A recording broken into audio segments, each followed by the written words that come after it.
Hi friends, welcome back to ബിലൂസ്. ഇന്നത്തെ നമ്മുടെ പുതിയ വീഡിയോയിലേക്ക് എല്ലാവർക്കും സ്വാഗതം. ഇന്നത്തെ നമ്മുടെ വീഡിയോ നമ്മുടെ വീട്ടിലെ ഭിത്തിയൊക്കെ അഴുക്കായിരിക്കുന്നത് എങ്ങനെ നന്നായി ക്ലീൻ ചെയ്തെടുക്കാം എന്നുള്ളൊരു വീഡിയോ ആണ്. വീഡിയോ സ്കിപ്പ് ചെയ്യാതെ മുഴുവനായി കണ്ടു നോക്കാൻ ശ്രമിക്കണേ. അതുപോലെ വീഡിയോ ഇഷ്ടപ്പെട്ടാൽ വീഡിയോ ലൈക്ക് ചെയ്യാനും ചാനൽ സബ്സ്ക്രൈബ് ചെയ്യാനും മറക്കരുത്.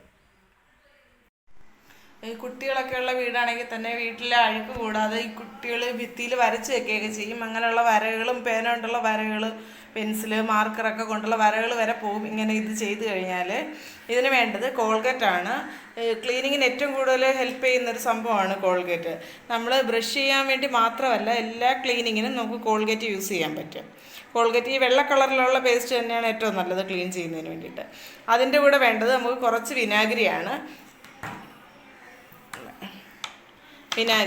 ഈ വിനാഗിരിയും കൂടെ ഈ പേസ്റ്റിൻ്റെ കൂടെ ഒഴിച്ച് ഒന്ന് നന്നായിട്ട് മിക്സ് ചെയ്ത് കൊടുക്കണം. ഒരു പഴയ ടൂത്ത് ബ്രഷ് ഉപയോഗിച്ചിട്ടാണ് ഞാൻ ഒരു നല്ലതുപോലെ ഒന്ന് മിക്സ് ചെയ്ത് കൊടുക്കുന്നുണ്ട്. നമുക്ക് എത്രത്തോളം ക്ലീൻ ചെയ്യാനുണ്ടോ അതിനനുസരിച്ച് പേസ്റ്റും വിനാഗിരി എടുത്താൽ മതി. നന്നായി മിക്സ് ചെയ്ത് വന്നിട്ടുണ്ട്. ഇതിന് നമുക്ക് ഈ അഴുക്കുള്ള ഭാഗങ്ങളിൽ തേച്ച് കൊടുക്കാം. ഈ ബ്രഷ് ഉപയോഗിച്ച് തന്നെയാണ് ഞാൻ തേച്ച് കൊടുക്കുന്നത്. നമ്മുടെയൊക്കെ വീടുകളിൽ ഏറ്റവും കൂടുതൽ അഴുക്കായി വരുന്നൊരു ഭാഗം എന്ന് വെച്ച് കഴിഞ്ഞാൽ ഈ സ്വിച്ച് ബോർഡിൻ്റെയൊക്കെ അടുത്താണ്. നമ്മൾ എപ്പോഴും സ്വിച്ച് ഇടാൻ വരുന്നത് കൊണ്ട് തന്നെ ആ ഭാഗത്ത് ഭയങ്കര അഴുക്കായിരിക്കും. അതുപോലെ സ്വിച്ച് ബോർഡും എല്ലാം നല്ല അഴുക്കാവും. ഏറ്റവും കൂടുതൽ പെട്ടെന്ന് അഴുക്കാവുന്നൊരു ഏരിയയാണ് ഈ സ്വിച്ചിൻ്റെ ഭാഗം. ഉണ്ടോ, ഞാൻ ഈ ബ്രഷ് വെച്ചൊന്ന് ഉരച്ച് കൊടുക്കുമ്പം തന്നെ ക്ലീനായി വരുന്നുണ്ട്. അഴുക്ക് നന്നായിട്ട് പോകുന്നുണ്ട്.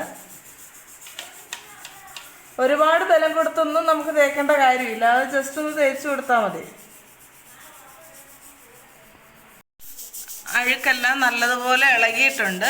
ഇതിന് നമുക്കൊരു പഴയ തുണി അങ്ങനെ വെച്ച് തുടച്ചെടുക്കാം. വെള്ളം ഒഴിച്ച് അങ്ങനെ കഴുകേണ്ട ആവശ്യമില്ല. ഒരു തുണി വെച്ചൊന്ന് തുടച്ചെടുത്താൽ മതി. ഉണ്ടേ, നല്ല രീതിക്ക് ക്ലീനായി കിട്ടിയിട്ടുണ്ട്.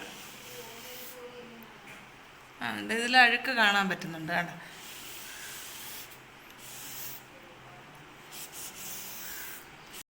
കണ്ടോ, നല്ല രീതിയിൽ ക്ലീനായി വന്നിട്ടുണ്ട്.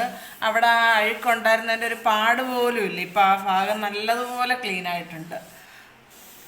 നിങ്ങളിങ്ങനെ ഒന്ന് ട്രൈ ചെയ്ത് നോക്കിയാൽ മതി. എല്ലാ അഴുക്കും 100% ഈ അഴുക്ക് പോകുന്ന ഒരു ടിപ്പ് തന്നെയാണിത്.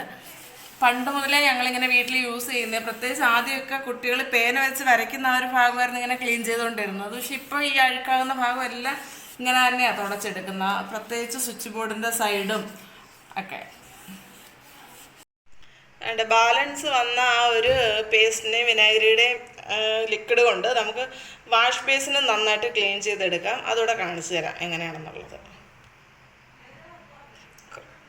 കുറച്ചൊന്ന് ഇങ്ങനെ ഒഴിച്ച് കൊടുത്തിട്ട് നന്നായിട്ട് കഴുകിയെടുത്താൽ മതി.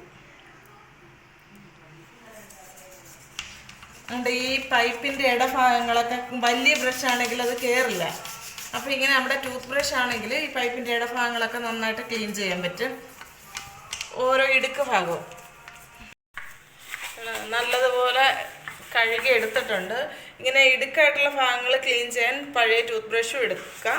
അല്ലാത്ത ഭാഗങ്ങൾ നല്ല വാഷ് ബേസിൻ കഴുകുന്ന വലിയ ബ്രഷ് വെച്ച് തന്നെ ഉരച്ച് കഴുകിയിട്ടുണ്ട്. വെള്ളം ഒഴിച്ച് കാണിക്കാൻ അങ്ങനെയാണ്.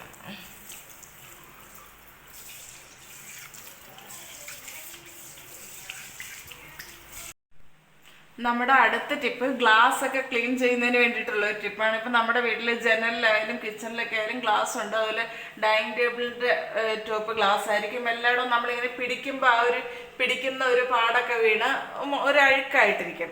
ഇത് ക്ലീൻ ചെയ്യുന്നതിന് വേണ്ടിയിട്ടുള്ള ഒരു ടിപ്പ്. ഒട്ടുമിക്ക പേർക്കും അറിയുന്നതായിരിക്കും, എങ്കിലും അറിയാത്ത ആരെങ്കിലും ഉണ്ടെങ്കിൽ ഉപകാരപ്പെടും. ഇത് ഞാൻ ക്ലീൻ ചെയ്യാൻ സാധാരണ ഗ്ലാസ് ക്ലീനർ തന്നെയാണ് എടുക്കുന്നത്. നമ്മൾ ഗ്ലാസ് ക്ലീനർ വെച്ച് ക്ലീൻ ചെയ്താലും നമ്മൾ ക്ലോത്ത് വെച്ചാണ് ക്ലീൻ ചെയ്യുന്നതെങ്കിൽ അതിൽ ആ ഒരു ക്ലോത്തിൻ്റെ പാട് വീഴും. പക്ഷെ നമ്മുടെ ന്യൂസ് പേപ്പർ ഇതുപോലെ ജസ്റ്റ് ഒന്ന് മടക്കിയിട്ട് ആ ഗ്ലാസ് ക്ലീനർ വെച്ചിട്ടൊന്ന് ക്ലീൻ ചെയ്തെടുത്തു കഴിഞ്ഞാൽ പാടൊന്നും വീഴത്തില്ല. നല്ല നീറ്റായിട്ട് ക്ലീൻ ചെയ്ത് കിട്ടും. ഡൈനിങ് ടേബിളിൻ്റെ പുറമായാലും അതുപോലെ നമ്മുടെ ജനലിൻ്റെ ഗ്ലാസ്സുകളുണ്ടല്ലോ അതായാലും എല്ലാം ഇങ്ങനെ ക്ലീൻ ചെയ്യുന്നത് നല്ലതാണ്. നല്ല രീതിയിൽ ഒരു പാട് പോലും വീഴാതെ ക്ലീനായി കിട്ടിയിട്ടുണ്ട്.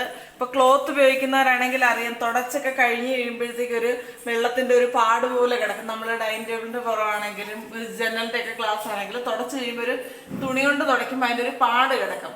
പക്ഷേ ഇത് നമ്മൾ ന്യൂസ് പേപ്പർ വെച്ചാൽ തുടയ്ക്കുന്നെങ്കിൽ ഒരു പാടും ഒന്നും വരത്തില്ല, നമ്മുടെ ഒരു കൈയുടെ പാടും ഒന്നും വരാതെ നല്ല ക്ലീൻ ആയിട്ട് കിട്ടും. നിങ്ങൾ ഒരു പ്രാവശ്യമെങ്കിലും ഇങ്ങനെ ഈ ന്യൂസ് പേപ്പർ വെച്ച് ക്ലീൻ ചെയ്യാത്തവരുണ്ടെങ്കിൽ ഒന്ന് ക്ലീൻ ചെയ്ത് നോക്കുമ്പോൾ ആ ഒരു ഡിഫറൻസ് മനസ്സിലാവും രണ്ടും തമ്മിലുള്ളത്. ഒരുപാട് പേര് ഈ ന്യൂസ് പേപ്പർ വെച്ച് ക്ലീൻ ചെയ്യുന്നവരെ എനിക്കറിയാം. നിങ്ങൾ ഏത് രീതിയിലാണ് ക്ലീൻ ചെയ്യുന്നതെന്നുള്ളതെന്ന് കമൻ്റ് ആയിട്ട് ഇടണേ.